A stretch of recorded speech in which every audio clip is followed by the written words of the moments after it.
Voilà, je quitte le service pour la clinique Saint-François. Je sais, c'est triste. Tu pourras me donner ta place de parking, s'il te plaît? Vas-y, s'il te plaît. Eh, t'as de l'argent sur ta carte de cantine ou pas?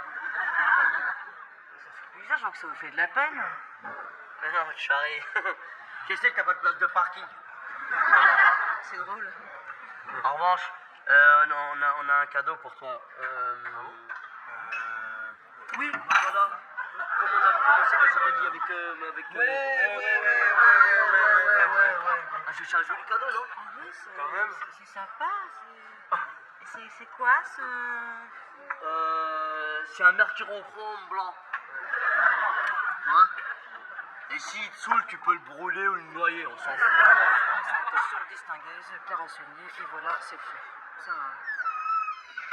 je suis professeur, donc je par un cadeau de réception. Qu'est-ce que c'est? C'est ma lettre de démission. Je vois pas que ça t'intéresse, hein.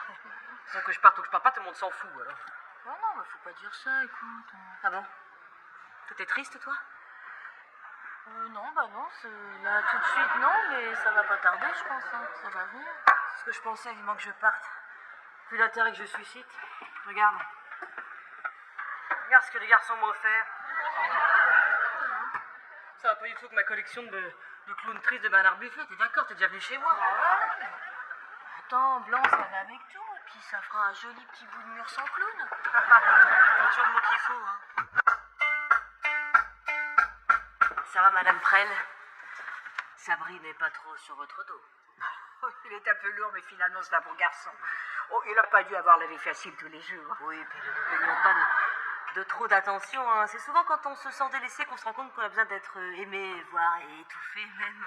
Mais dites-moi, c'est un ramsa que vous avez là? Ah bon, c'est quoi? Non, ça c'est juste un truc que mes collègues m'ont offert pour mon départ. Attendez. Mais qu'est-ce que je vous disais? C'est un ramsa? Vous êtes sûr? Ah bah, je suis certaine, oui. Ah bah, moi qui croyais que c'était la radio de leur cerveau. Et sans indiscrétion, ça vaut dans les combien, ça? C'est pas énorme, enfin, environ dans les 20 000. 20 000? Oui, j'ai dit 20 000. Oh, écoutez, est-ce que je peux vous demander un service, hein, Oui. pendant que vous êtes encore dans la maison?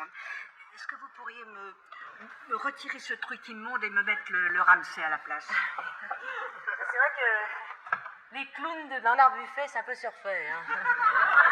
Et puis c'est d'un moche en plus. Voilà. C'est à moi, hein.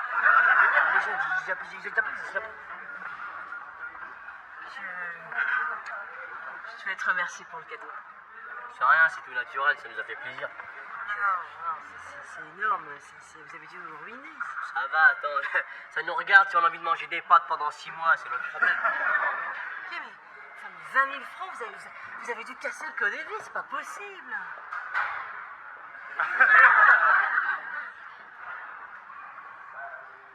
Comment ça, 20 000 francs? Tu veux dire 20 000 francs, tu veux dire 20 000 dirhams, 20 000 dinars, 20 000 dinars, 20 000 dinars. 20 000 francs? Mais qui c'est que t'as dit ça? Et c'est Michel Pran. Mais qu'est-ce qu'il connaît Michel Prel en cadeau? En cadeau, je sais pas, mais en toiture, elle connaît son truc, quoi. 20 000 francs. Clara, si tu venais, si par exemple tu partais pas, tu peux me rendre le tableau? La décision est prise, je pars pour Saint-François. Hé Clara, s'il te plaît, fais pas n'importe quoi. Non, mais attends, mais je ne pars pas, je pense. Je savais pas que t'avais des sentiments pour moi. Je croyais que t'énervais. Oui, tu m'énerves. J'adorais quand tu me disais Jamel, tu vas fermer ta gueule, je travaille. Ou quand tu me disais Jamel, vite, tu vas fermer ta gueule, je travaille. J'adorais ces moments-là. Je savais pas, t'étais pudique finalement, hein. Pudique, c'est ça, ouais. Mais fais pas ta chienne, rends le tableau. Mais l'arrête, ça va, c'est bon. Ça suffit, Clara.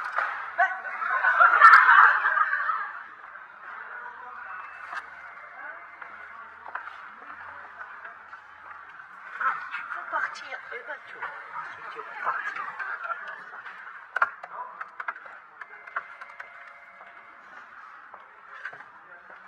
Allô? Bonjour, la clinique Saint-François? Oui, c'est la maison Nicolas, l'appareil. Voilà, parce qu'on a une cinquantaine de bouteilles de vin livrées là, au nom de mademoiselle Clara Saunier. À qui on a... Ah bah oui. Ah oui, c'est une alcoolique, oui. Ah bah, dans les 9 à 10 litres par jour, oui, minimum. Et quand elle en a plus, elle se finit à l'éther, hein, c'est une folle. Enfin, je veux dire, c'est une folle, oui, c'est le moins qu'on puisse dire, c'est une bonne vivante. C'est obligé la perruque. Parce que j'ai pas besoin de ça pour être ridicule. Mais t'y crois pas parce que t'as pas les autres accessoires, là. Mais ça va t'aider, crois-moi. Ah ouais, mais quand? Ça va t'aider, arrête de dire mais quand, vas-y, joue. Et vous avez ourdi un complot de la plus sordide des manières. Nous pourrions en deviser jusqu'à votre minet. Lunette. Et avant, je vous commets au soin de mettre à l'abri ces quelques pistolets. Bon, stop. Aimé. Ouais. Mais tu es génial. J'ai jamais vu ça. C'est... Wouh, mais Tu joues super bien, c'est l'effet perruque, ça, tu t'en rends pas compte. Oh là je là. m'attendais pas à ça, ouais. Par contre, toi, tu joues comme une patate. Ah oui, non, ça, c'est l'effet patate que je vois là, moi. C'est n'importe quoi. D'accord. Quand est-ce que tu vas sortir tes tripes un petit peu? Tu la vois, celle-là, hein? Je joue comme une patate. Ah oui, comme une patate, tu vois, le légume, là, on fait de la Non, bah, purée, d'accord. Hein. Je suis à chier, j'ai autant de charisme qu'une tringle à rideau et je balance mes répliques comme une armoire. D'accord. Tu es une mauvaise comédienne. On est là pour t'aider. Je trouve Aimé génial. Eh ben, tu vois, voilà. Ah bah ça fait... Tellement génial que j'aimerais bien que ce soit lui qui me fasse répéter. Attends, ça va... comment? Je suis persuadée que vous avez une petite expérience théâtrale derrière vous. Ah si, ouais, si. Enfin, j'avais fait une fois Bagadule. C'est un chou-fleur, c'était dans le spectacle de fin d'année. J'avais 8 ans, hein. Oh là là. Je me souviens, j'avais un costume en papier crépon, c'était marrant. Eh ben, vas-y, fais-le, bagadule, le chou-fleur. Vas-y, on va se marrer. Vas-y. Ouais, mais attends, moi ça fait longtemps, hein, je connais plus le texte. Si, non, allez-y, Aimé, allez. Courage. Bonjour, je suis Bagadule le chou-fleur. Je vais rendre visite à mon ami Patachou, qui habite dans un champignon. On va bien voir où il est. Tu n'es pas dans ta maison? Il est peut-être parti à la rivière. On va bien voir s'il est là-bas. Allons-y en tourbillon. C'est formidable. Oh, c'est formidable. C'est en place, c'est frais, c'est là. Non mais là il y a une maladie là. Bagadule, mon chou-fleur. Vous voulez bien me faire répéter? Ah bah c'est-à-dire que moi ce sera moins intensif quand même, hein, parce que j'ai des malades. Non, mais attends, mais il a fait ça sur l'instinct, c'était du pif, de l'impro, ça. Mais non, mais c'est moi la technique. Chabri, vous voulez bien nous laisser?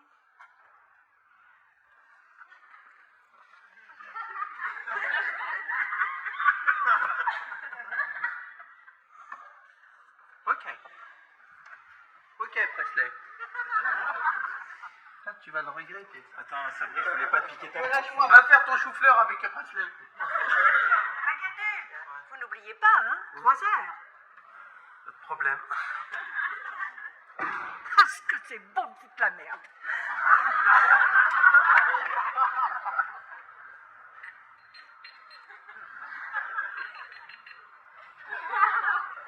Allô, oui. Bonjour, la clinique Saint-François? Oui, bonjour. C'est le centre Marmottan, l'appareil. Bonjour. Oui, c'est un message pour mademoiselle Clara Saunier. Oui, voilà, on a un lit qui vient de se libérer en méthadone. Si elle le veut, elle le prend. Ah bah oui.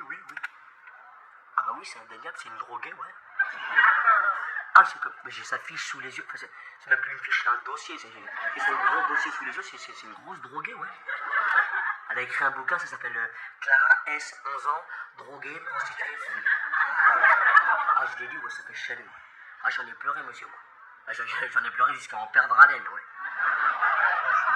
Franchement, je suis pas le gars le plus idéal pour faire répéter la comédie. Dis-moi franchement, s'il te plaît. Oui, mais est-ce que dans ta question, on peut enlever le mot franchement? Ouais, on peut. Eh ben ouais, t'es le meilleur. C'est marrant, on enlève un mot et tout d'un coup, la réponse devient fastoche, hein, c'est marrant. Monseigneur, gentille dame, passez. Attention. On n'est pas fan hein, de la nouvelle tenue d'infirmier quand même.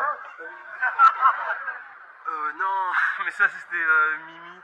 Elle voulait, c'est pour lui faire plaisir. Je croyais que ça faisait ringard de dire Mimi. Ouais, non, Micheline. Non, c'est Micheline parce que ça l'aide quand je joue avec la perruque. C'est Micheline. Tu me rends ça. Et puis ça te va pas du tout cette framboise. Ah, ça c'est une fraise, désolé. Ouais, fraise, framboise, je m'en fous, ça te va pas. Je vais te dire un bon truc, Aimé. Ouais.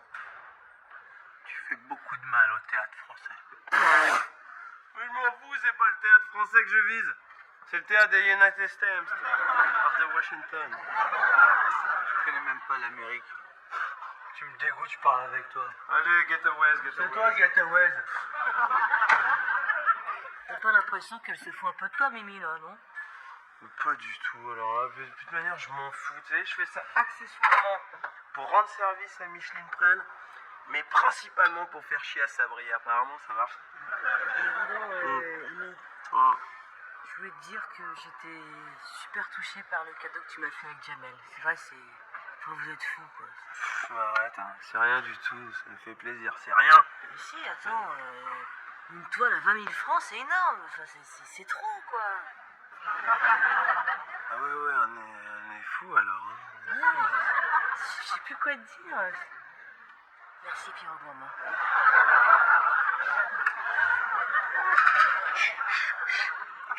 C'est pour ton bien, ça. Tu me remercieras après, c'est pour ton bien. Allez, vire-le, mais il t'apportera rien. On reprend comme avant. Allez, premier cours. La règle des 3C. Écoute. Elle rentre bien dans la tête. Concentration. Créativité. Crustesse. Oui, bon, je sais. Crustesse, c'est pour justesse, en fait. Mais si je mettais un J, ça marchait pas, la règle des 3C. Il faut toujours que tu la gardes en tête quand tu joues. D'accord? Voilà une règle que t'as pas. Mais arrête de crier, ça sert à rien. Je te rappelle que tu as un baillon sur la tête, moi je le vois bien d'ici. Voilà. Tu veux que je te l'enlève? Tu me jures que tu cries pas. Ah, t'es mignonne. Tu vois, Mimi, je sais que tu m'aimes en vérité. Voilà. Ça va mieux? Un Ramsay. Une œuvre d'art. Non, Mimi, respecte la langue française, c'est pas un Ramsay, ça. C'est un paperboard. C'est un Ramsay et ça vaut 20 000 francs. Un autre truc aussi, vraiment. Aujourd'hui, tu sais, les temps ont changé. On parle plus en ancien franc. Allez, ça vaut 200 francs, on dit. Mais je parle en nouveau franc. Ça vaut 20 000 francs, espèce de crétin. Madame Prel, qu'est-ce qui se passe? Bon, en plus, vous êtes attachée, là. Elle a remarqué. Quel sens de l'observation. C'est Ramsay qui est venu fignoler son tableau, là. C'est elle! C'est elle! Je suis arrivé dans la chambre, elle était comme une folle en train de saccager ce beau tableau. Alors, j'ai été obligé de l'attacher. Non, mademoiselle, je vous en prie, hein. Faut plus me laisser avec ce mongol. Allez. C'est toi, le mongol. Qui sort. Tu vois, Mimi, là? Tu m'as humilié. Et rappelle-toi, Jean-Claude Van Damme. Il était humilié aussi. Et après, qu'est-ce qu'il a fait? Le plus grand film de sa carrière. Masqué Momrex. Hein? Tu l'as vu, Masqué Momrex? Non, je l'ai pas vu. Passe-toi. Mais voilà, tu vois, quand tu joues bien, tu vois là, le casse-toi, il était bon. Pourquoi tu le fais jamais comme ça? Hein? Bon, allez, Mimi, on reste en contact. Jamel, j'ai 2 nouvelles. Une mauvaise et une autre mauvaise nouvelle. Au hasard, pour la mauvaise. Clara, elle part plus. Yes. 20 000 balles. Ça fait 20 000 balles de plus dans notre argent de poche. Parce que j'ai appelé la clinique, ils la prennent pour une toxico. J'ai rien compris, j'avais la perruque. Deuxième mauvaise nouvelle. Sabri a écrit, comment te dire, sur un endroit où il y avait de la place. Et Où est-ce qu'il y a le plus de place possible? Où est-ce qu'on trouve, je sais pas, où est-ce qu'on trouve un carré blanc avec du tissu cloué dessus? Je sais pas. Oh oh oh oh oh oh oh, dis-moi pas que c'est pas vrai quand même, Aimé. Ça me fait plaisir que tu le prennes comme ça, tu vois. Voilà, 20 000 balles. Bouge pas. Tipex. Dans une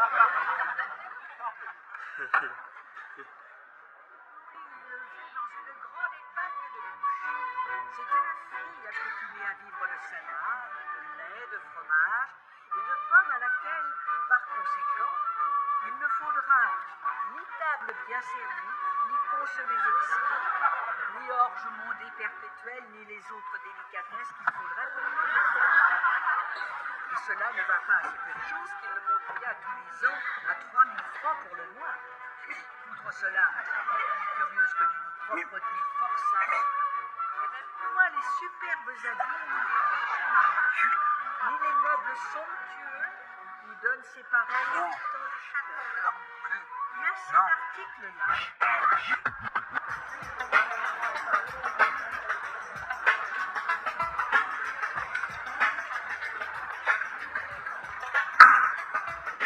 Moi, je trouve pas ça très très joli de coucher avec une femme mariée. Hein. Là, tu me dégoûtes. Tu penses au mari de temps en temps un petit peu ou pas? Ouais, si. Ah non, en plus c'est vrai, au début j'y pensais. Et ça m'excitait pas. Alors j'ai abandonné l'idée. Mais t'imagines le pauvre un petit peu? Tu imagines son mec au boulot toute la journée avec ses petits problèmes de travail à son bureau pendant que monsieur est sur la nuque de madame et elle qui crie ton prénom dans l'oreiller. Jamel, Jamel! Aimé, c'est pas toi. Attends, lave-la. On avait dit 18h, elle arrive à 16h. Elle en veut la chiennasse. Bonjour. Salut. Bonjour madame. Hélène, Ekel et Jekyll. Dis donc, j'ai pas fini mon service là, hein. T'arrives un peu tôt. Je sais, c'est pas toi que je viens voir. Je viens voir Clément Dufresne, il est dans quelle chambre, s'il vous plaît? Different. 216. Me dis pas que ton mari il est dans l'hôpital. Je t'adore quand t'as peur. À tout à l'heure, mon mignon.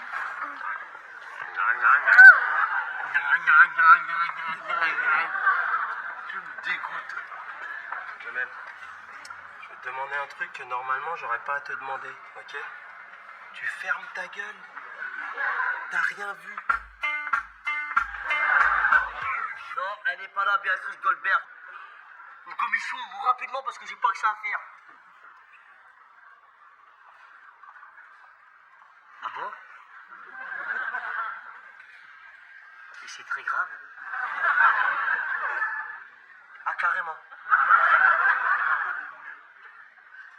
Excusez-moi, monsieur. Les gars, la grand-mère de Béatrice, elle est décédée.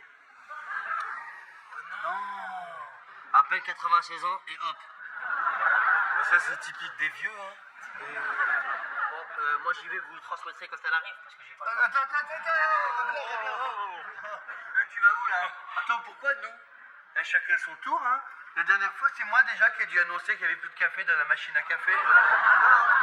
Moi je suis pas top pour les sales nouvelles, hein. Je suis bon pour les bonnes nouvelles. Tu les fais bien. Ah, j'arrive bien à les dire, mais... Vas-y, dis-moi une bonne nouvelle pour voir si tu y arrives. On s'en fout. Qu'est-ce qu'on fait pour Béa, là? Maintenant, on va pas lui laisser un post-it sur le frigo, quand même. Cher Béa, il y a du coca frais, des yaourts. PS, ta grand-mère est morte. On va pas faire ça. Alors trouve une solution. Non, c'est pas terrible. C'est pas terrible, ça. Faut qu'on tire au sort. Les chaises musicales. Comment ça, regarde. On fait les chaises musicales, celui qui perd, et ben c'est lui qui lui dit. Allez, Jamel, branche le poste. D'ailleurs, il déconne. Il va s'arrêter tout seul, c'est pas possible.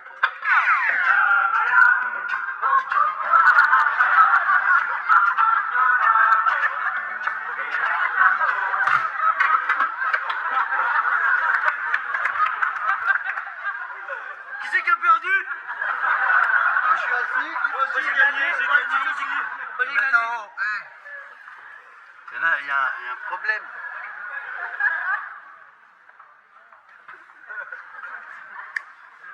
On est 3. C'est une piste, hein. Je dis pas que je trouve, hein. Peut-être une chaise de trop, hein. Alors recommence, vas-y.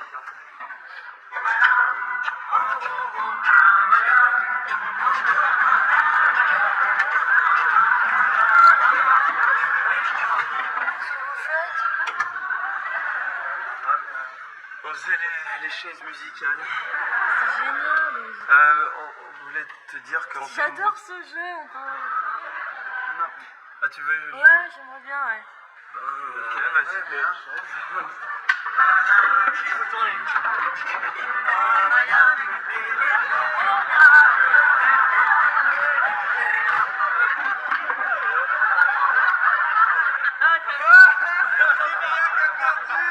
C'est Béa qui va annoncer à elle que ta grand-mère elle est morte.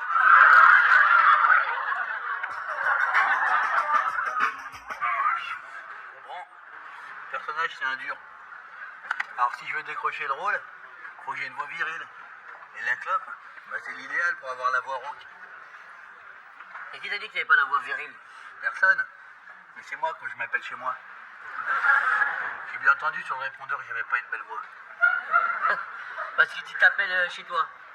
Qui c'est? Tu dis salut, c'est moi, Sabrine, j'ai un truc à dire, j'avais oublié. C'est ça que tu fais. Quelquefois, ouais, quand j'ai rien à faire, ouais. Mais bon, j'ai commencé à fumer il y a 2 jours, tu vois. Objectif, un paquet par jour. Si tout se passe bien, je peux passer à 2 cartouches par jour. Mais pourquoi tu passes pas à la drogue direct? C'est mieux, c'est plus rapide quand ça tu vas voir. La drogue, ça agit pas sur la voix. Déjà fait, c'est bidon. L'idéal, c'est la clope. Ça, c'est la classe. Tu vois? Et puis, tous les grands, ils fumaient, hein, je sais pas si tu sais. Regarde Serge Gainsbourg. Bah il en est mort. Humphrey Bogart. Il en est mort. Yul Brynner. Bien sûr qu'il en est mort. Tu peux pas dire ça de James Dean. Ma parole que si, il en est mort, James Dean. Il était en train de rouler dans sa Porsche, comme ça, à un moment donné, il fumait. Hop, il y a une boulette de shit qui tombe sur son jeep. Ah, ça pique, hop, et là, boah, il rentre dans un platane américain. Vous avez pas vu Aimé? Parce que j'ai un truc incroyable à lui demander. Qu'il fasse son métier. T'es marré, toi? Non, Sabri, tu sais qu'on est dans un hôpital. I know, baby, I know. Je te cache pas, ça fait 7 ans que je bois ici quand même. Hein. Bon, les 4 premières années, c'est vrai que je me rendais pas vraiment compte. Je croyais que j'étais dans un aéroport. Mais à force de pas voir d'avion, bon bah le doute s'installe. Hein. Tu te tais, toi? Tu m'écrases ton fumigène, ok? Et tu vas rouler ton brancard si possible en mettant un malade dessus. C'est clair? Tiens, toi, justement. Toi qui t'occupes de la 26, Clément Dufresne. Il paraît qu'il est une femme charmante. Jamel, il va falloir qu'on se parle. Ah là, j'aurais pas le temps du tout. Si, on va trouver du temps pour ta petite gueule. Bonjour. Bah entrez. Le déjeuner que je vous apporte. Parce que je suis infirmier, donc... Mais en même temps, je repars tout de suite, hein. Je vais pas déranger, je vois que... Attendez. Venez. Je vous présente ma femme. Hélène. bonjour, madame. Bonjour, Aimé. Tu connais son nom? Est-ce possible, madame? C'est marqué sur son badge. Ah bah oui, le badge. Ah oui.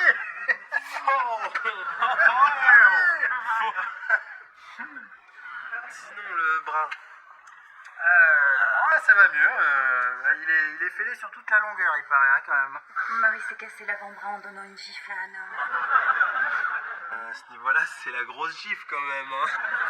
Je travaille dans une boîte de protection rapprochée. Je m'occupe des chefs d'État, des vedettes, et puis Puis des fois, comment dire, des petites bavures. Vous êtes donc garde du corps. Oui. Entre autres, hein, parce que en fait, tout a commencé quand je me suis mis au sport au service militaire à Maison Lafitte. Ah, Et, c'est marrant parce que j'étais à Maison Lafitte. Ah oui. Ouais. Ah bah c'est marrant ça. Ah ouais. C'est quand même marrant. On a servi dans le même corps alors. On peut dire ça comme ça aussi. Mon mari enseigne aussi la boxe thaï aux membres du GIGN. Ouais, mais il faut pas que tu dises ça parce que après il va croire que je suis une brute alors que je déteste la violence moi. Non, violent, c'est mieux que violent, hein. C'est prouvé.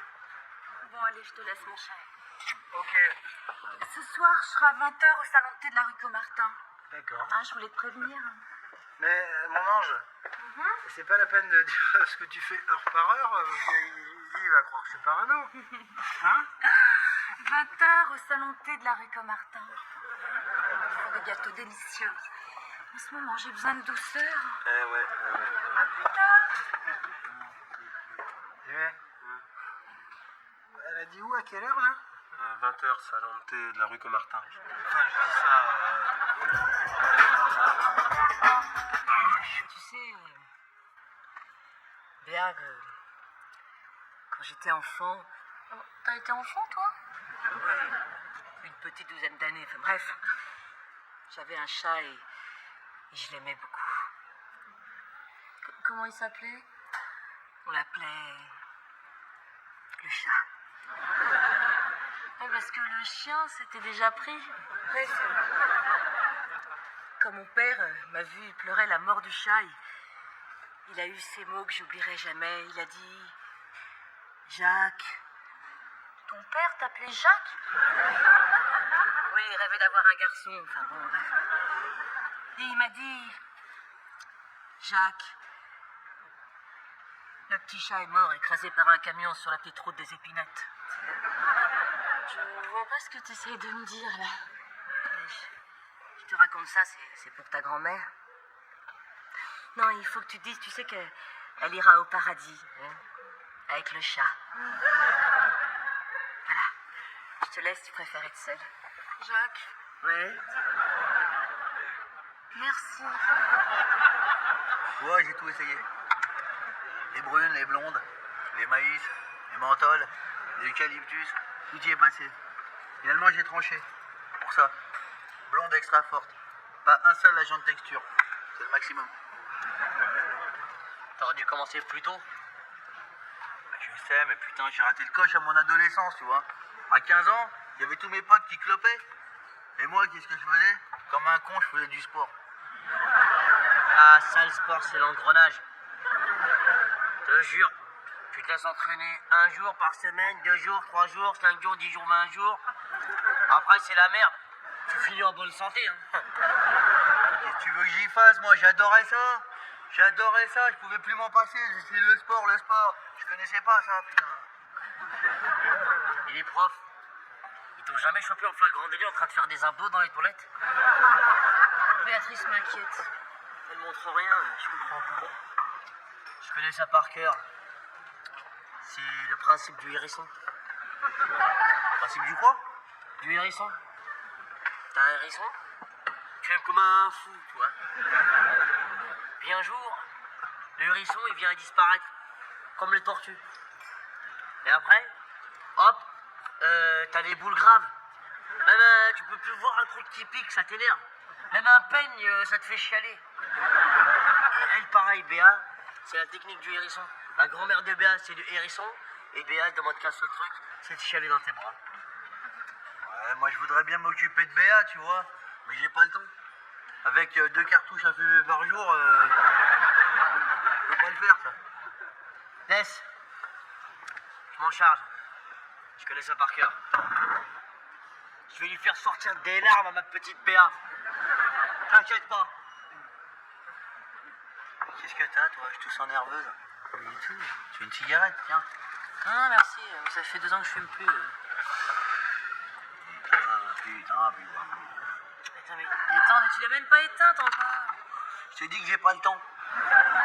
J'ai 2 cartouches à faire par jour. T'as qu'à m'aider au lieu d'ouvrir ta gueule. Alors moi, je crois que c'est une arme. Ouais. Qu'est-ce que je fais? Hein? Ou un Sahari? Ah ouais. Hop, au Sotogari. Résultat, hein? Écrasement du larynx, immobilisation de la trachée et torsion d'un génitoire.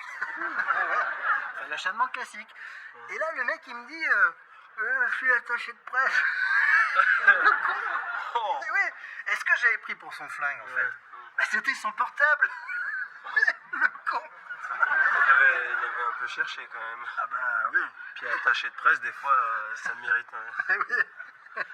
C'est pratique d'être costaud finalement. Hein.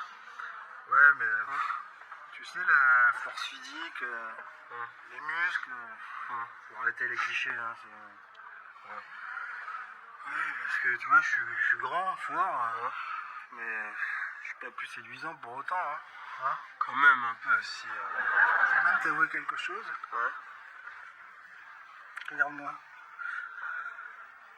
La femme me trompe. Ouais. Je sais, ça paraît impossible. Ouais. Mais surtout pour un mec réglé comme toi. Ah non mais attention, moi j'ai quand même mes petits défauts à moi. Quel défaut? Non, toi t'es un mec super. Et ça je l'ai vu tout de suite, hein, parce que tu sais, la psychologie dans notre métier c'est super important. Comment tu sais qu'Hélène elle te trompe? Enfin que Madame Dufresne te trompe?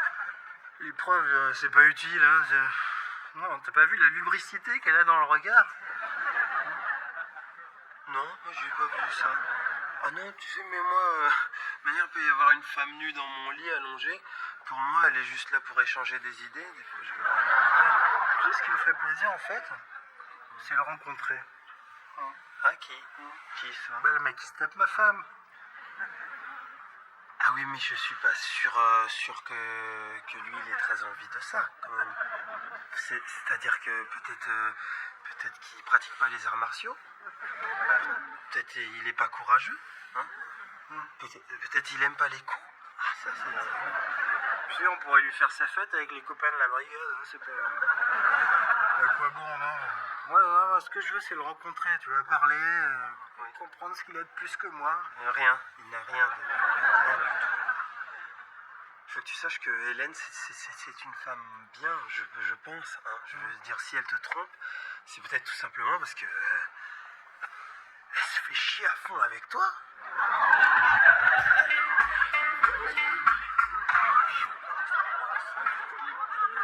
La purée, oui.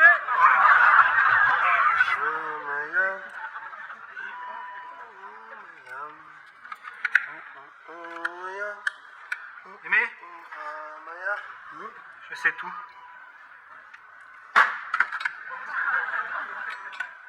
Tout par rapport à... Tout... Le mec de ma femme, je sais qui c'est.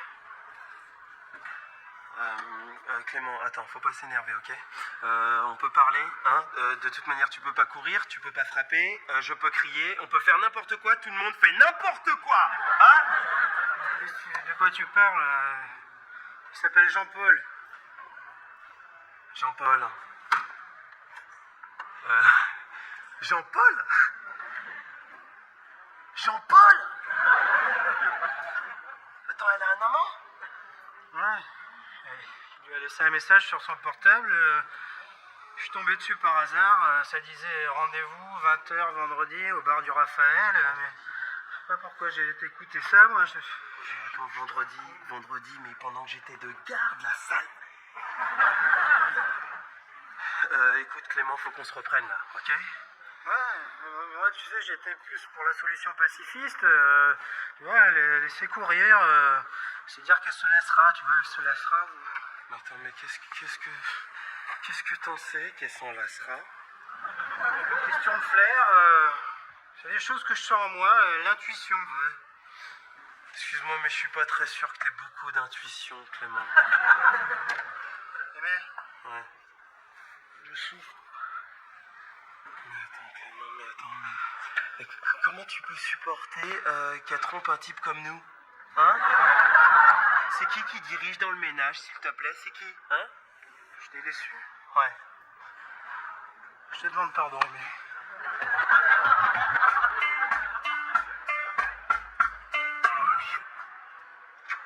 Je t'ai déçu, je te demande pardon, mais putain! Tu peux me frapper quand tu rentres, toi? Ça t'arrive pas, ça? Mais t'as vu comment tu me parles? Je suis sur les nerfs, alors ne m'énerve pas, toi, hein? Pourquoi t'es sur les nerfs, là?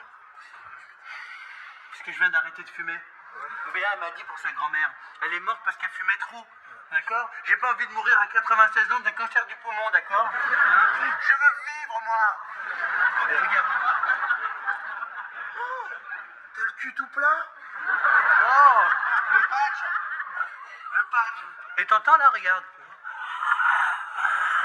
Il y a des picotements. Ça me fait bizarre, j'arrive plus à parler. Ouais, si ça c'est pas le cancer, je m'y connais pas en cancer. Hein. Attention, hein. Tu sais, c'est la même chose avec le sucre. Tu mets un sucre dans le café, hop, t'es diabétique. Non! Mémé, la femme adultère t'attend à la réception, on veut te parler. Je vais lui expliquer la vie à celle-là, moi. Vous me laissez 2 secondes, hein, je vais faire pleurer une femme. Hélène, je ne te cache pas que Clément et moi, tu nous as très déçus. Ah bon? Ta trahison, elle nous a très blessés, ok? Je veux dire, on a toujours été fidèles, on tourne le dos 1 seconde et hop, tu nous trompes. Ça te gêne que je baise ailleurs, c'est ça? Ah, mais comment t'es vulgaire! Bon, écoute, Aimé, tu couches avec des femmes, je couche avec des hommes. Je fais ce que tu fais. Où est la différence? Excuse-moi, elle est évidente, la différence. La différence, elle saute aux yeux. La différence, c'est quand tu... C'est pas pareil!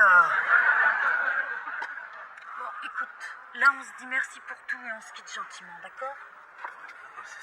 C'est à cause de Jean-Paul, c'est ça? Oui, et de Jonathan aussi. Jonathan, c'est... Oui, allez, bye bye. Non, c'est toi, bye bye. Tu prends tes clics, tes claques, tes ta. Attends. Hélène, est-ce que tu réfléchis à tout le mal que tu vas faire? Clément, il va jamais comprendre notre rupture, ok? C'est qui, Jonathan? Écoute, là, on s'est bien amusés tous les deux. Maintenant, tu me lâches, ok? Ah, c'était que pour le sexe, alors, hein? C'est ça, ouais. Hein? C'est bon? Hein, on fait l'amour, hop, on tire son petit coup, et après on va boire des bières avec les copines?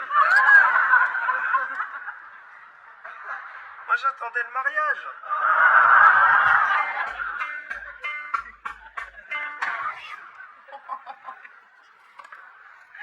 Qu'est-ce que tu fais, habillé en garçon de café, là? Ça te plaisait plus, standard? Pour un enterrement, le noir, c'est conseillé. T'as perdu quelqu'un de ta famille ou quoi? Non? Dans la tienne. Ta grand-mère, je te remémore. Mon enfant, tu nous as beaucoup déçus, ta grand-mère et moi. Oh, arrête, je suis sûre qu'il y avait personne. Bah, côté famille, il y avait moi et ta grand-mère au milieu, forcément.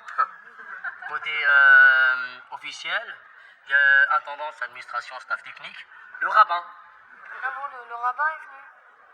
T'es juif, je te remémore. Oui. Donc, il y avait un petit rabbin juif qui était là. Je l'ai grillé parce qu'il avait des petites locks. David. La douleur t'égare. Je le vois bien dans tes yeux. Mais la grand-mère, c'est beau, c'est la jovialité, c'est les racines. Tu te rappelles quand ta grand-mère, elle te faisait sautiller sur ses petits genoux? Vas-y bien. Tu tombais, elle te remettait. Tu te rappelles de ça? Bah non. Non? Elle avait pas de genoux, ta grand-mère, ou quoi? Et c'est pas une raison pour pas aller à l'enterrement. Bon, écoute, Jamel, je te dis que je n'ai jamais aimé ma grand-mère. Oh non, mais tu parles de qui, là? Je vais même te dire un truc, je suis ravie qu'elle se fasse bouffer par les vers. Pour une fois qu'elle va nourrir quelqu'un, cette vieille radin. Oh non! Nana, c'est faut pas dire ça! Oh Nana, tu vas aller en enfer! Arrête de bidon! Oh là là, tu vas aller en enfer direct, toi! Eh Nana, excusez-la, s'il vous plaît. Elle n'a pas fait exprès. S'il vous plaît, mettez des tipex, monsieur. Dis pardon, s'il vous plaît. Tu vas aller en enfer, c'est ça que tu veux faire? Tu vas aller rejoindre Marvin Gaye et Coluche? C'est ça? C'est ça que tu veux faire? Aimé, tu sais quoi? Mais j'aimerais beaucoup qu'on se revoie. Hein? bien sûr. Tu viens chez moi quand tu veux. Ok? Je peux pas te dire mieux. Tous les vendredis, on fait un poker. Tu passes, t'es le bienvenu. Je te présenterai Jonathan. Ouais. C'est un de mes meilleurs potes. Je suis sûr que vous allez bien vous entendre. Jonathan. Ouais. Ouais? Tu sais Clément, là je te vois, hein, je t'observe là, et puis je vois que tu fais l'homme, tu fais le dur, le champion de boxe, taille, je sais pas quoi là. Mais je sais qu'au fond de toi, t'as qu'une envie, c'est de chialer comme un homme, hein? Ouais, mais je t'assure, hein, tout va bien. T'inquiète pas. Attends, ça sert à quoi là de cacher son chagrin? Non, mais sinon, ce que je voulais te dire, c'est que j'ai eu une grosse discussion avec Hélène. Tout est arrangé, elle est rentrée dans le droit chemin, elle a même plaqué son Jules. Ah ouais quand même, elle se rendait compte de ce qu'elle perdait. C'était un minable, un tocard. Évidemment. Oui. Je vais te faire rire. Tu sais qui elle se tapait? En plus de Jean-Paul, un petit infirmier à 3 balles. Et enfin, va pas croire que je fais des généralités, hein, mais... Et en plus, d'après ce qu'elle m'a dit, question... il était pas top, tu vois. Allez, salut mon pote, excuse-moi. Comment ça, top. Tu vois, pour le rôle, la clope, c'était trop concret. C'était pas assez intériorisé. Par contre, l'alcool, c'est plus juste. Et puis bon, la plupart des grands artistes, ils étaient ivrognes. Hein. Pas déconner non plus.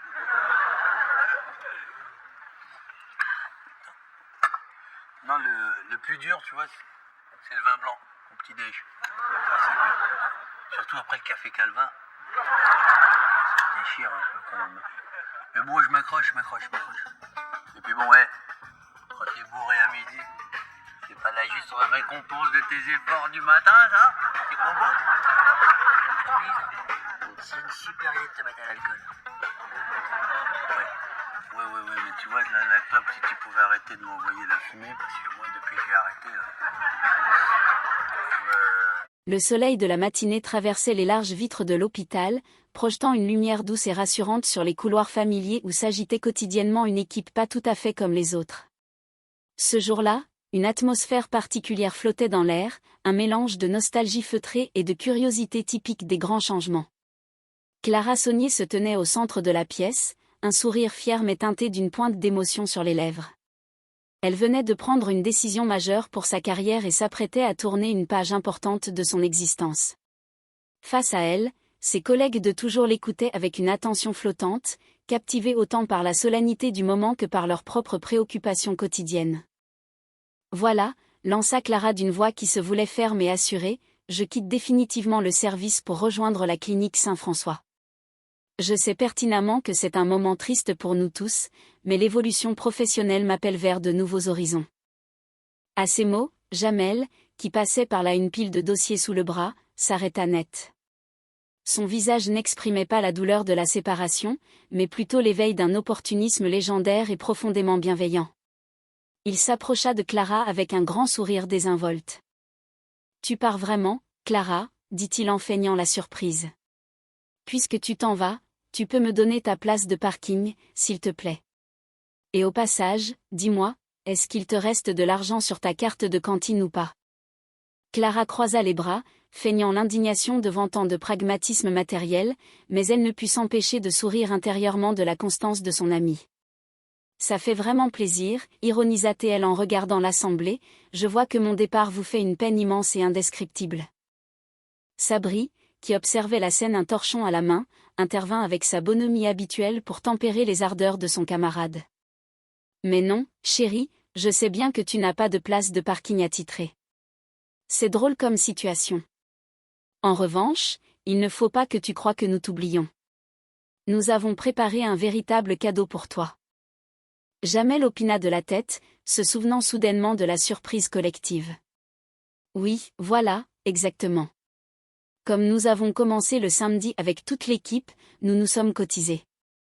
C'est un joli cadeau, non? Ah oui, c'est vraiment sympa de notre part. Il tendit à Clara un grand objet plat, soigneusement emballé. Clara, touchée par cette attention inattendue, déchira délicatement le papier pour découvrir une toile entièrement blanche, d'une sobriété déconcertante. Elle fronça les sourcils, perplexe devant cette œuvre d'art minimaliste. « C'est quoi, ce truc ?» demanda-t-elle en tournant l'objet dans tous les sens. Jamel, toujours fier de ses trouvailles économiques, répondit avec assurance. « C'est un mercurochrome blanc. Et si jamais il te saoule ou qu'il ne te plaît plus, tu peux carrément le brûler ou le noyer, on s'en fout royalement. » Et voilà, c'est fait, le cadeau est offert. Clara posa le cadre sur le comptoir, un peu décontenancée par la définition du bon goût de ses collègues. C'est alors que le professeur entra dans la pièce, une enveloppe à la main, l'air détaché du monde extérieur. Clara s'avança vers lui et lui tendit le document. « Qu'est-ce que c'est que ça ?» demanda le médecin en ajustant ses lunettes. « C'est ma lettre de démission officielle », répondit Clara d'un ton neutre. « Je ne vois pas du tout pourquoi ça t'intéresse tant. De toute façon, tant que je pars ou tant que je ne pars pas, tout le monde s'en fout ici. » Jamel fit une petite grimace de désapprobation. « Ouais, non, mais il ne faut pas dire des choses pareilles, écoute. »« Ah bon ?» répliqua Clara en le fixant, « tu es triste, toi, de me voir partir. » Non, bah non, avoua Jamel avec une franchise désarmante. Là, tout de suite, non, la tristesse ne m'envahit pas, mais ça ne va pas tarder à venir, je le pense sincèrement. Sabri hocha la tête en guise de soutien psychologique abstrait. Ça va venir, c'est certain. C'est exactement ce que je pensais, soupira Clara, vivement que je parte d'ici. Il n'y a plus aucun intérêt à ce que je me suicide socialement dans ce service. Regarde un peu ce que ce garçon m'a offert en guise d'adieu. Ça ne va pas du tout avec ma collection de clowns tristes de Bernard Buffet, tu es d'accord avec moi? Tu es déjà venu chez moi, tu connais ma décoration. Jamel intervint pour défendre la neutralité esthétique de son présent. Attends, le blanc, ça va absolument avec tout.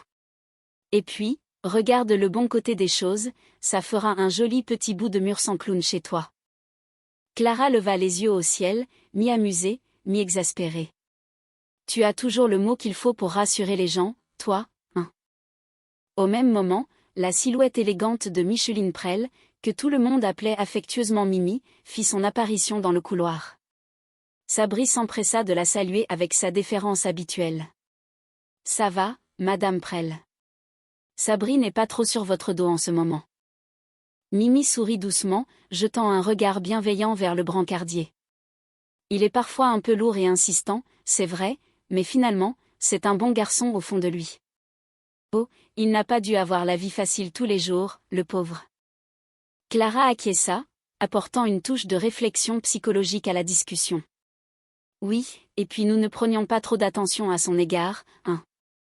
C'est souvent quand on se sent délaissé par ses proches qu'on se rend compte qu'on a un besoin viscéral d'être aimé, voire étouffé, même.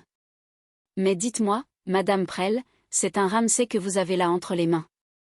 Mimi baissa les yeux vers la toile blanche que Clara venait de poser. Ah bon, c'est quoi ce nom? Non, non, ça c'est juste un truc sans importance que mes collègues m'ont offert pour mon départ de la clinique. Mimi s'approcha, les yeux grands ouverts par l'admiration et la surprise. Attendez une seconde. Qu'est-ce que je vous disais? Je reconnais cette facture, c'est indubitablement un Ramsay. Vous êtes vraiment sûr de ce que vous avancez? Demanda Clara, subitement intéressée par l'objet qu'elle dénigrait quelques instants plus tôt. Oh ben, je suis certaine, oui, affirma Mimi avec l'autorité d'une connaisseuse d'art avertie. Jamel, qui n'y comprenait absolument rien, regarda la toile avec un mépris non dissimulé. Et vous, moi qui croyais naïvement que c'était tout simplement la radio de leur cerveau à tous les deux. Et sans indiscrétion aucune, ça vaut dans les combien, un truc pareil.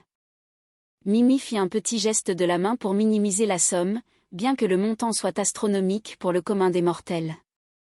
Ce n'est pas une somme énorme pour les grands collectionneurs, enfin, disons environ dans les 20 000. 20 000, s'exclama Jamel, les yeux exorbités. Oui, oui, je dis bien 20 000, confirma Mimi. Écoutez, Clara, est-ce que je peux vous demander un petit service? Pendant que vous êtes encore présente dans la maison, est-ce que vous pourriez me retirer ce truc immonde et me mettre le Ramsay à la place sur le mur? C'est vrai que les clowns de Bernard Buffet, ça peut se refaire et s'oublier. Et puis, entre nous, c'est d'un moche, en plus. Voilà qui est dit.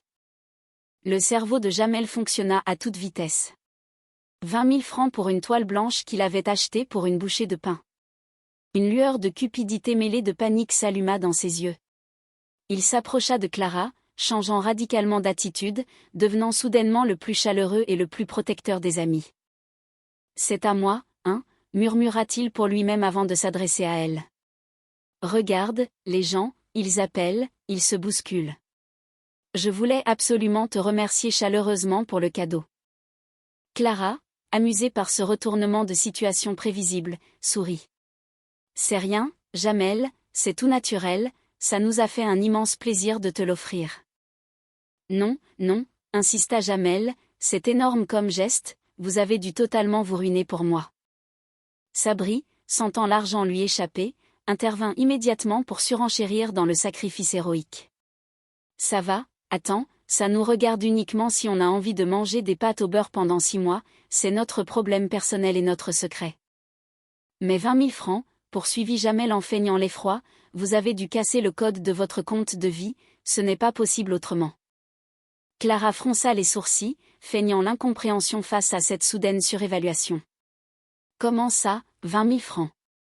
Tu veux dire 20 000 francs, ou alors tu veux dire 20 000 dirhams, ou peut-être 20 000 dinars? » « Oui, c'est ça, 20 000 dinars, 20 000 dinars. »« Non, affirma Jamel avec force, je parle bien de 20 000 francs français. »« Mais tu sais qui t'a dit ça, c'est Michel Prel. » Sabri tenta de discréditer la source avec un dédain magnifique.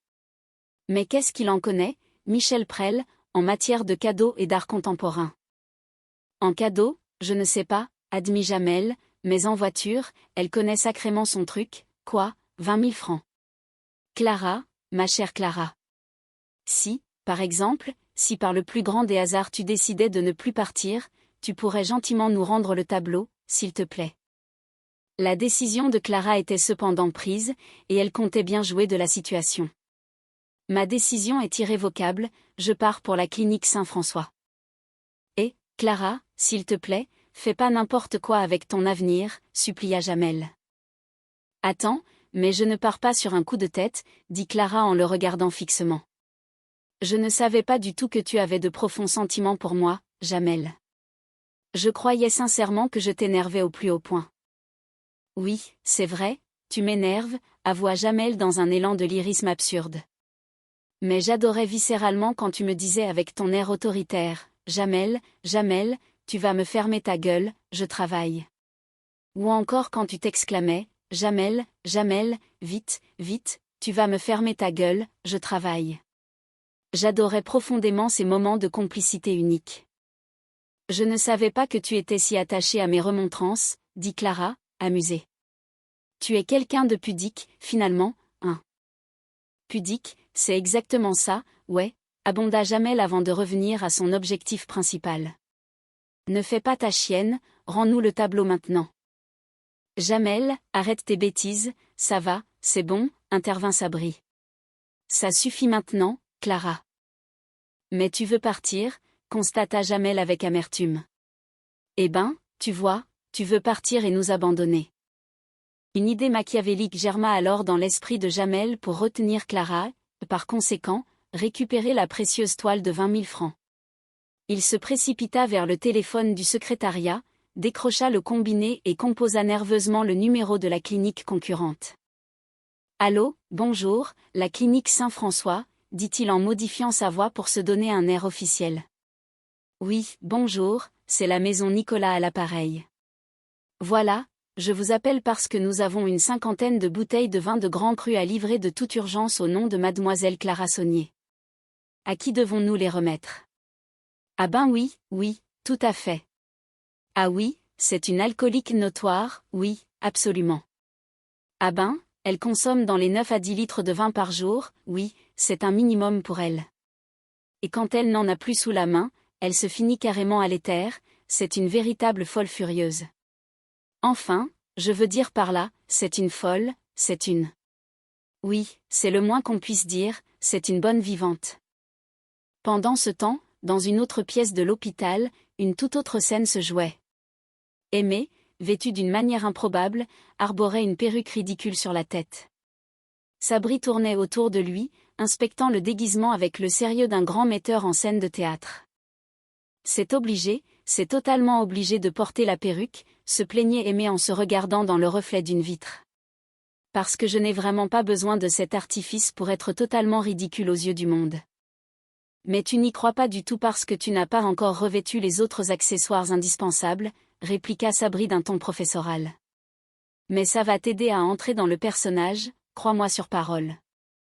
Ah ouais, sans qui aimer, peu convaincu, mais quand est-ce que ça va m'aider? Ça va t'aider, point barre, arrête de dire mais quand toutes les 2 secondes, vas-y, lance-toi dans le texte, ordonna Sabri. Aimé prit une grande inspiration, changea de posture et commença à déclamer son texte avec une emphase théâtrale surprenante.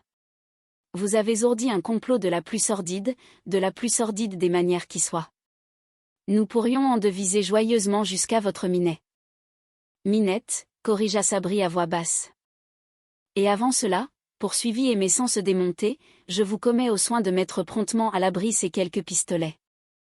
Stop, stop, stop, stop, stop, stop, l'interrompit Sabri en frappant dans ses mains avec enthousiasme. Aimé, voilà, c'est exactement ça. Mais tu es tout simplement génial, mon pote. Je n'ai jamais vu une pareille intensité dramatique. Mais bon, tu joues super bien, c'est un fait. Aimé toucha sa chevelure synthétique avec un sourire modeste. C'est l'effet de la perruque, ça, tu ne t'en rends pas compte de l'extérieur. Oh là là, je ne m'attendais pas du tout à un tel résultat. Par contre, reprit Sabri en se tournant vers l'autre actrice improvisée de leur projet, toi, tu joues véritablement comme une patate. Ah oui, répondit-elle, vexée. Non, non, ça c'est l'effet patate que je vois là, moi, c'est n'importe quoi votre jugement. Quand est-ce que tu vas enfin sortir tes tripes un petit peu sur scène, insista Sabri. Tu la vois, celle-là, la passion. Je joue comme une patate, répéta-t-elle pour elle-même. Ah oui, comme une patate, le légume, là, en fait, d'accord, d'accord. Je suis à chier, j'ai autant de charisme qu'une traque Laridon et je balance mes répliques historiques comme une armoire normande. D'accord, je vois le genre. Tu es une mauvaise comédienne, c'est tout, trancha Sabri avec la rudesse des grands artistes. On est là avant tout pour t'aider à progresser. Moi, personnellement, je trouve Aimé absolument génial dans son rôle. Eh ben, tu vois, se félicita Aimé. Ben, voilà. L'actrice, agacée par les critiques de Sabri, se tourna vers le brancardier en perruque. Tellement génial que j'aimerais bien que ce soit lui, et lui seul, qui me fasse répéter mes scènes à partir de maintenant. Attends, quoi, s'étonna Sabri, le visage décomposé. Comment ça? Mimi, qui assistait à la répétition, intervint en souriant à Aimé. Je suis intimement persuadée que vous avez une petite expérience théâtrale cachée derrière vous, Aimé. Non, je n'ai pas grand-chose, balbutia Aimé, flatté.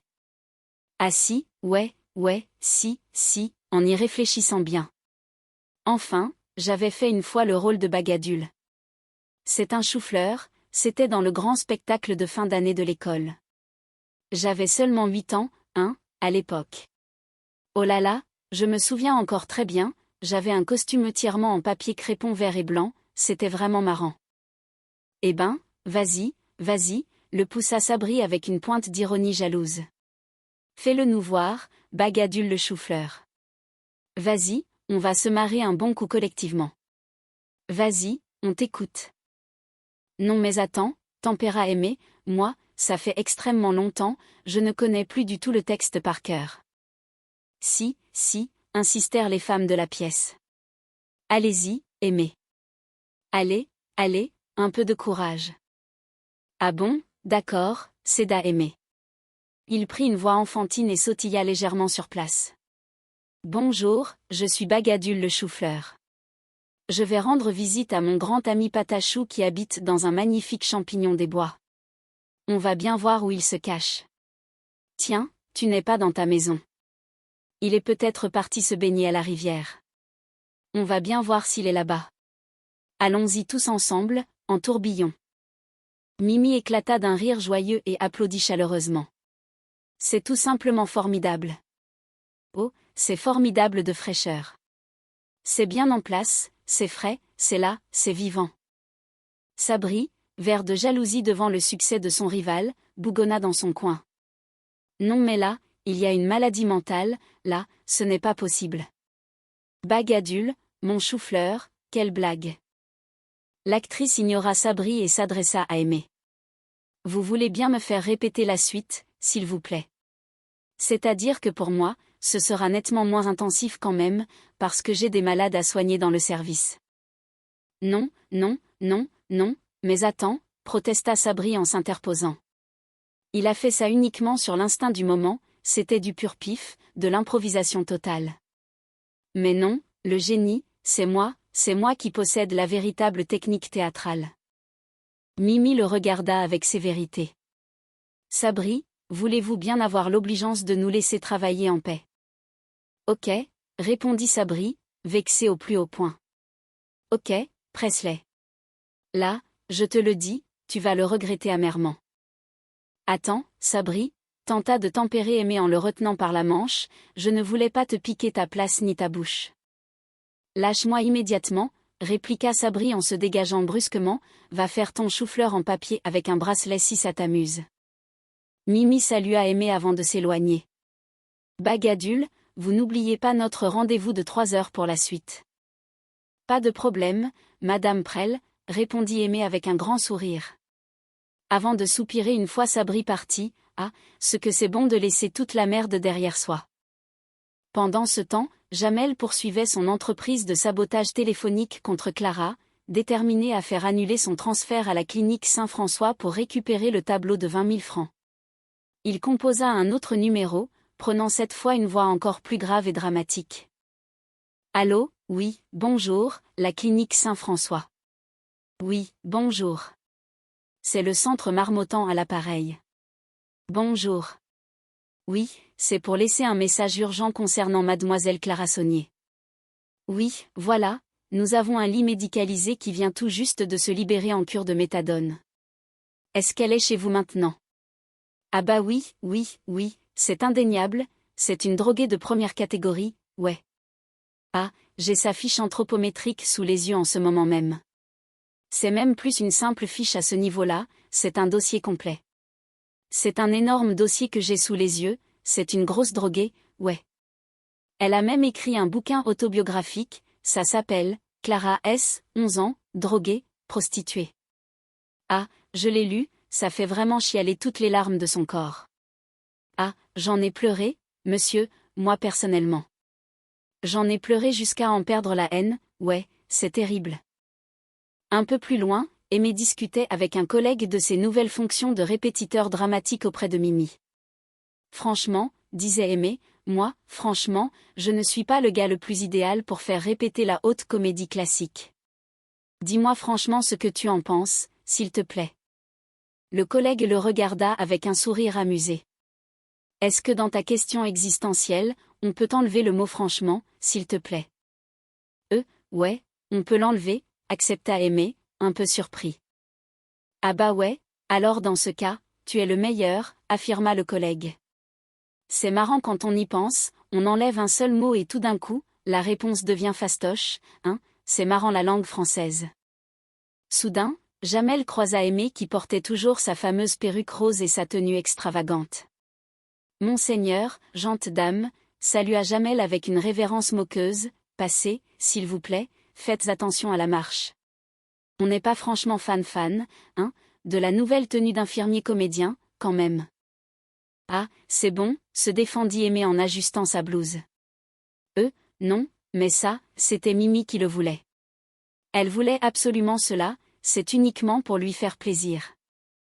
Je croyais naïvement que ça faisait totalement ringard de dire Mimi pour parler de Madame Prel, nota Jamel. Ouais, non, Micheline, se reprit Aimé.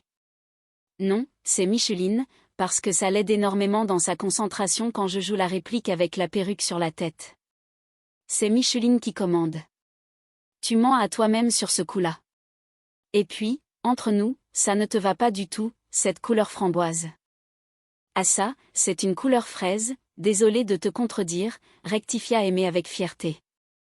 Ouais, fraise, framboise, je m'en fous royalement de tes nuances de fruits, ça ne te va pas du tout au teint, point. Je vais te dire un bon truc de professionnel, Aimé. Tu fais beaucoup de mal au grand théâtre français en ce moment même. Mais je m'en fous de ton avis, répliqua Aimé en prenant un accent américain approximatif, ce n'est pas le théâtre français que je vise à long terme. C'est le grand théâtre des United States of Washington. Tu ne connais même pas la géographie de l'Amérique, se moqua Jamel. Tu me dégoûtes, je refuse de parler plus longtemps avec toi. Allez, get away de là.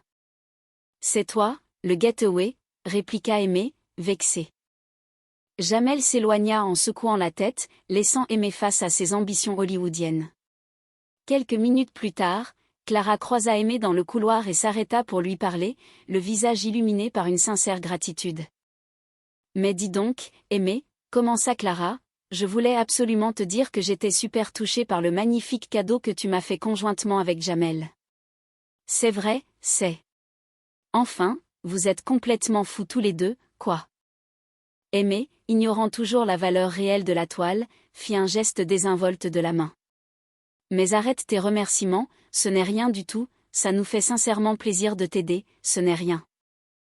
Mais si, insista Clara, rends-toi compte, une toile de maître estimée à 20 000 francs, c'est tout simplement énorme. Enfin, c'est beaucoup trop pour moi, quoi. Le mot frappa l'esprit d'Aimé comme un coup de tonnerre. 20 000 francs. Il dissimula sa stupeur derrière un rire nerveux. Ah ouais, c'est vrai qu'on est de grands fous, alors. J'avoue que je n'ai plus quoi te dire devant tant de gratitude. Merci, Pierre-Augustement. Chut, fit Jamel qui venait de surgir de nulle part, attrapant Aimé par le bras pour l'isoler, c'est pour ton bien tout ça, ne dis plus un mot. Tu me remercieras plus tard, c'est uniquement pour ton propre bien. Allez, vire-le de ta vue, Aimé, ce tableau ne t'apportera rien de bon dans la vie. Jamel tenta de ramener Aimé vers la salle de répétition pour lui changer les idées et élaborer un plan. On reprend les cours comme avant, allez, ordonna Jamel. Premier cours de rattrapage. Écoute attentivement la règle absolue des 3 C. Je veux que tu la rentres bien profondément dans ta tête. Concentration. Créativité. Crustesse. Aimé fronça les sourcils. Crustesse. Oui, bon, je sais, concéda Jamel, crustesse c'est un mot inventé pour dire justesse, en fait. Mais si je mettais un J à la place, ça ne marchait plus du tout pour la règle des 3 C. Il faut toujours, en toutes circonstances, que tu gardes cette règle d'or en tête quand tu joues la comédie, d'accord. Voilà une règle essentielle que tu ne possèdes pas encore. Pendant ce temps, dans le bureau de Mimi, la situation avait pris une tournure absurde. Sabri, fou de rage de voir son tableau blanc de 20 000 francs lui échapper et d'avoir été évincé des répétitions, avait ligoté Mimi sur sa chaise de bureau, lui mettant un bâillon sur la bouche pour l'empêcher d'appeler les secours. Il tournait autour d'elle comme un méchant de mélodrame. Mais, oh, arrête de crier comme ça dans le vide, ça ne sert strictement à rien, disait Sabri d'un ton faussement calme. Je te rappelle amicalement que tu as un bâillon sur la tête, moi, je le vois très bien d'ici. Ou alors, est-ce que tu veux que je te l'enlève délicatement? Tu me jures sur ce que tu as de plus cher que tu ne cries pas pour appeler à l'aide. Ah, tu es mignonne quand tu es raisonnable. Tu vois, Mimi, je sais pertinemment que tu m'aimes au fond de toi, en vérité. Voilà qui est beaucoup mieux. Ça va mieux maintenant. Il se tourna vers la fameuse toile blanche qui trônait sur le chevalet. Un Ramsay, répéta-t-il avec mépris. Une œuvre d'art, tu parles. Non, Mimi, respecte un minimum la belle langue française, ce n'est pas un Ramsay, ça. C'est tout simplement un paperboard, un tableau blanc pour écrire les plannings du service. Mimi, libérée de son bâillon mais toujours attachée, protesta énergiquement. C'est un authentique Ramsay et ça vaut exactement 20 000 francs, espèce d'ignorant. Sabri éclata de rire, sûr de sa supériorité intellectuelle. Il y a un autre truc aussi qu'il faut que tu intègres vraiment dans ton esprit, Mimi. Aujourd'hui, tu sais, les temps ont grandement changé. On ne parle plus du tout en anciens francs depuis des décennies. Ça vaut tout au plus 200 francs de nos jours, on dit. Mais je te parle en nouveaux francs, hurla Mimi hors d'elle. Ça vaut bel et bien 20 000 francs, espèce de grand crétin fini. C'est à ce moment précis que Clara entra dans la pièce, tenant ses dossiers de départ. Elle s'arrêta net, pétrifiée par le spectacle de sa collègue ligotée. Madame Prel, qu'est-ce qu'il se passe ici? En plus, vous êtes solidement attachée sur cette chaise, là. Elle a remarqué le piège, ironisa Sabri en levant les yeux au ciel. Quel sens aiguisé de l'observation chez notre futur démissionnaire. Mimi pointa du doigt la toile avec désespoir. C'est qui, ce Ramsay, qui est venu fignoler son tableau de maître, là?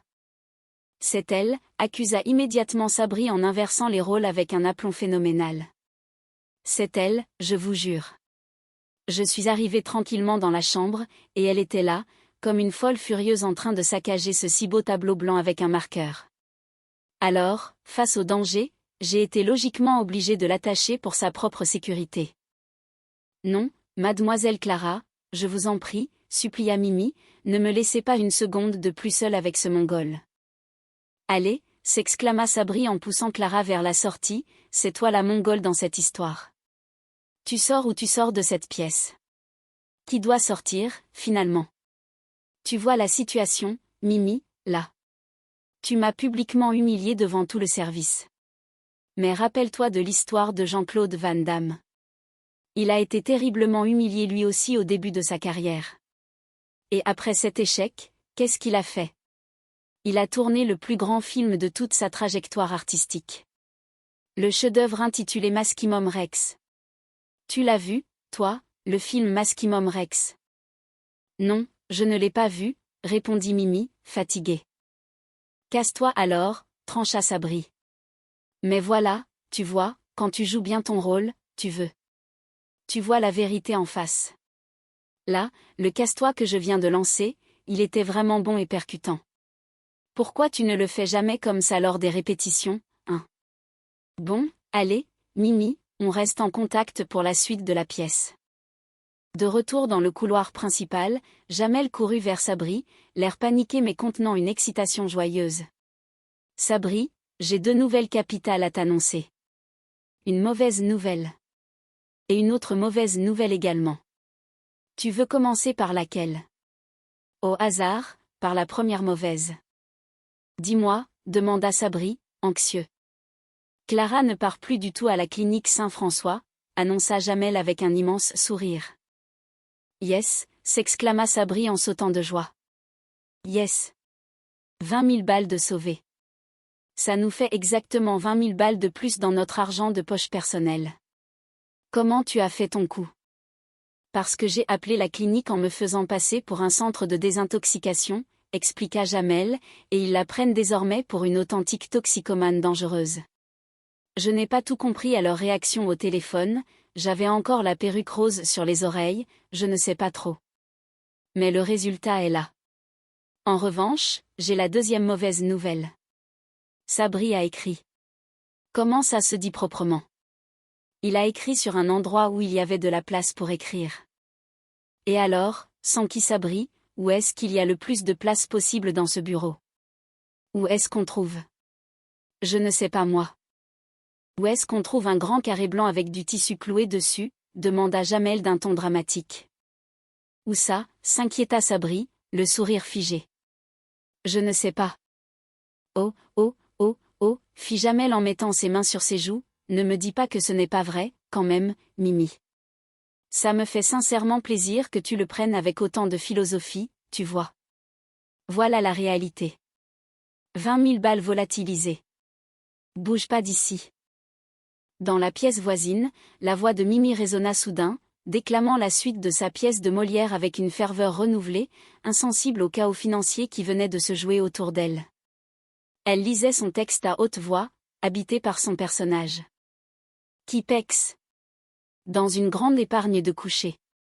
C'est une fille accoutumée à vivre uniquement de salade, de lait frais, de fromage de chèvre, et de pommes du verger à laquelle, par conséquent, il ne faudra ni table bien servie avec profusion, ni consoles exquises en bois précieux, ni orge mondée perpétuelle pour sa santé, ni les autres délicatesses qu'il faudrait habituellement pour manger convenablement. Et cela ne va pas à si peu de choses qu'il le montre bien tous les ans à 3000 francs pour le moins. Outre cela, elle n'est curieuse que d'une propreté forçante et absolue. Mimi tenta d'intervenir Aimée depuis le couloir pour l'informer du désastre de la toile. Elle n'aime point les superbes habits numériques, continuait Mimi sans l'entendre, ni les meubles somptueux où donnent ses pareils en temps de grande chaleur. Et à cet article-là, il n'est plus de 4000. Mimi, cria plus fort Aimée. Mimi, hurla à son tour Jamel, alors que le rideau imaginaire tombait sur une nouvelle journée ordinaire et mémorable au sein de l'hôpital. La journée commençait à peine au sein de l'hôpital, mais l'atmosphère était déjà lourde de non-dits et de petits drames du quotidien. Clara, debout au milieu du couloir, affichait un visage grave, empreint d'une tristesse mêlée de détermination. Elle regarda ses collègues un à MT et prit une grande inspiration avant de lancer d'une voix qui se voulait ferme que voilà, elle quittait définitivement le service pour rejoindre la clinique Saint-François. Elle ajouta qu'elle savait à quel point cela était triste pour tout le monde, mais que sa décision était prise. Joignant l'utile à l'agréable, elle se tourna vers Jamel et lui demanda s'il pouvait lui donner sa place de parking, s'il te plaît, tout en s'enquérant de savoir s'il lui restait de l'argent sur sa carte de cantine ou pas.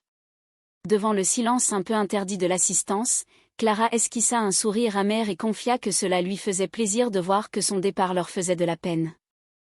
Jamel, qui n'aimait pas voir les choses s'envenimer, intervint avec son humour habituel en s'adressant à elle. Il lui dit « Mais non, chérie, je sais bien que tu n'as pas de place de parking, c'est drôle comme situation. » Il poursuivit en expliquant qu'en revanche, toute l'équipe avait préparé un véritable cadeau pour elle. Clara, surprise, demanda si c'était vrai. Sabri confirma la chose en disant oui, voilà, et rappela qu'ils avaient commencé le samedi avec ce projet. Il insista sur le fait que c'était un joli cadeau, non, ce à quoi Jamel acquiesça en disant que oui, c'était vraiment sympa. Clara s'approcha du paquet, un peu méfiante, et demanda ce que c'était que ce truc. Sabri, avec sa délicatesse légendaire, lui expliqua que c'était un mercurochrome blanc, et il ajouta avec un grand sourire que si jamais ce cadeau la saoulait, elle pouvait tout à fait le brûler ou le noyer, car tout le monde s'en foutait royalement. Il conclut en disant que voilà, c'était fait, le cadeau était remis. À ce moment-là, le médecin-chef Aimé Pascal arriva dans le couloir va-vie Clara tenir un papier officiel. Il lui demanda qu'est-ce que c'est que ce document. Clara, un brin provocatrice, lui répondit que c'était tout simplement ma lettre de démission. Elle ajouta qu'elle ne voyait pas du tout pourquoi cela l'intéressait, puisque tant qu'elle partait, ou tant qu'elle ne partait pas, tout le monde s'en foutait dans cet établissement. Jamel tenta de tempérer les choses en disant que ouais, non, mais il ne fallait pas dire ça, écoute. Clara se tourna vers lui et lui demanda « Ah bon, tu es triste, toi ?» Jamel, honnête mais un peu maladroit, balbutia que non, bah non, là, tout de suite, non, mais que ça ne allait pas tarder, il pensait. Il se rattrapa en disant que ça allait venir. Clara soupira et dit que c'était exactement ce qu'elle pensait, vivement qu'elle parte d'ici, car il n'y avait plus aucun intérêt, à moins qu'elle ne se suicide. Elle brandit alors l'objet que Sabri et Jamel lui avaient donné. Elle demanda à Aimé de regarder ce que le garçon lui avait offert. Elle s'indigna en disant que cela ne allait pas du tout avec ma collection de clowns tristes de Bernard Buffet, et elle prit Jamel à témoin en lui rappelant qu'il était déjà venu chez elle et qu'il connaissait ses goûts. Jamel, essayant de sauver les meubles, répondit qu'il fallait attendre, car le blanc, ça allait avec tout, et puis que cela ferait un joli petit bout de mur sans clown pour une fois. Clara, piquante, lui lança qu'il avait toujours le mot qu'il faut, hein. Pendant ce temps, dans une chambre voisine, la riche et excentrique patiente Micheline Prel discutait avec Aimé. Ce dernier lui demanda si ça allait, Madame Prel, et si Sabri n'était pas trop sur votre dos ces derniers temps. Micheline Prel, avec une moue indulgente, répondit qu'il était un peu lourd, mais que finalement, c'était un bon garçon. Elle ajouta qu'il n'avait pas dû avoir la vie facile tous les jours. Aimé opina du chef et expliqua que oui, et puis que nous ne prenions pas de trop d'attention, hein, envers lui. Il développa sa pensée philosophique en disant que c'était souvent quand on se sent délaissé qu'on se rend compte qu'on a besoin d'être aimé, voire étouffé, même. Soudain, le regard de Micheline Prel se posa sur l'objet blanc que Clara avait laissé sur une table en passant. Elle s'exclama en demandant si ce n'était pas un Ramsay que vous avez là. Aimé, totalement ignorant en art, parut surpris et demanda « Ah bon, c'est quoi ce truc ?» Il expliqua que non, ça c'était juste un truc que les collègues avaient offert à Clara pour mon départ. Micheline Prel insista, coupant la parole au médecin pour lui dire d'attendre. Elle lui demanda qu'est-ce que je vous disais, avant d'affirmer avec force que c'était bel et bien un Ramsay. Aimé, incrédule, lui demanda si elle était bien sûre d'elle. La vieille dame répondit qu'elle en était certaine, oui. Aimé, s'en voulant de sa propre ignorance, confia que lui croyait que c'était la radio de leur cerveau tant c'était épuré. Curieux, il demanda sans discrétion combien ça s'avouait, un objet pareil. Micheline Prel réfléchit une seconde et dit que ce n'était pas énorme, enfin, environ dans les 20 000. Aimé répéta le chiffre, estomaqué, 20 000. Micheline Prel confirma en disant oui, je dis 20 000. Elle proposa alors un marché à Aimé en lui demandant s'il pouvait lui rendre un service. Elle lui demanda si, pendant qu'il était encore dans la maison, il pourrait lui retirer ce truc immonde de clown qui ornait son mur et lui mettre le Ramsay à la place. Elle admit que c'était vrai que les clowns d'un arbre buffet, ça pouvait se refaire, et puis que c'était d'un moche, en plus. Aimé s'exécuta immédiatement, ravi de faire plaisir à la milliardaire, et s'exclama que voilà, le tableau était installé. Plus tard, dans le couloir, Aimé croisa Jamel et Sabri. Il tenait le tableau blanc serré contre lui et déclara avec fierté que c'était à moi, hein. Jamel regarda la scène et dit aux autres de regarder les gens qui appellent et qui se la jouent. Aimé s'approcha d'eux, ému, et leur dit qu'il voulait les remercier pour le cadeau. Jamel, pensant toujours qu'il s'agissait d'une simple croûte sans valeur, répondit de manière désinvolte que c'était rien, que c'était tout naturel que ça leur avait fait plaisir. Aimé insista en disant que non, c'était énorme, et qu'ils avaient dû se ruiner pour lui. Sabri, entrant dans le jeu sans comprendre, répondit que ça allait, et qu'il fallait attendre, car ça les regardait s'ils avaient envie de manger des pâtes pendant 6 mois, que c'était leur problème. Aimé, de plus en plus impressionné, s'exclama qu'avec 20 000 francs, ils avaient dû casser le code de vie, ce qui n'était pas possible. Jamel manqua de s'étouffer en entendant la somme. Il demanda comment ça, 20 000 francs. Il se tourna vers Sabri et lui demanda s'il voulait dire 20 000 francs, ou alors s'il voulait dire 20 000 dirhams, ou peut-être 20 000 dinars. Sabri, paniqué par la tournure des événements, commença à bégayer en répétant 20 000 dinars, 20 000 dinars. Aimé corrigea immédiatement en disant non, 20 000 francs. Jamel, les yeux écarquillés, lui demanda mais tu sais qui t'a dit ça? Aimé répondit avec assurance que c'était Michel Prel. Jamel, furieux et incrédule, s'écria mais qu'est-ce qu'il en connaît, qu'est-ce qu'il connaît, Michel Prel, en cadeau. Sabri, tout aussi agité, ajouta qu'en cadeau il ne savait pas, mais qu'en voiture, elle connaissait son truc, quoi, 20 000 francs. À ce moment précis, Clara passa dans le couloir, ses cartons sous le bras. Jamel l'interpella en criant Clara. Aimé tenta de l'amadouer en l'appelant Sire, et lui dit que c'était par là, et que si tu venais, ou si, par exemple, tu partais pas, tu pourrais nous rendre le tableau, s'il te plaît. Clara s'arrêta net, les dévisagea et déclara d'un ton sans réplique que sa décision était prise, et qu'elle partait pour la clinique Saint-François.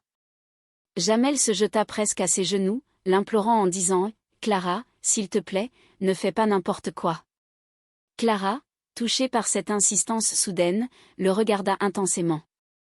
Elle lui dit d'attendre, et avoua qu'elle ne partait pas sur un coup de tête, mais qu'elle ne savait pas du tout qu'il avait des sentiments pour elle. Elle ajouta qu'elle croyait qu'elle l'énervait. Jamel, maladroit au possible, répondit que oui, tu m'énerves.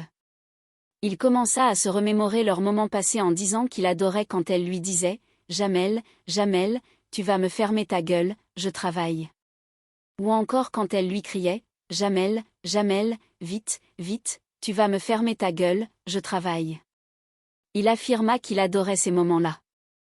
Clara, un peu déstabilisée par cette déclaration d'amour d'un genre nouveau, lui dit qu'elle ne savait pas qu'il était si pudique.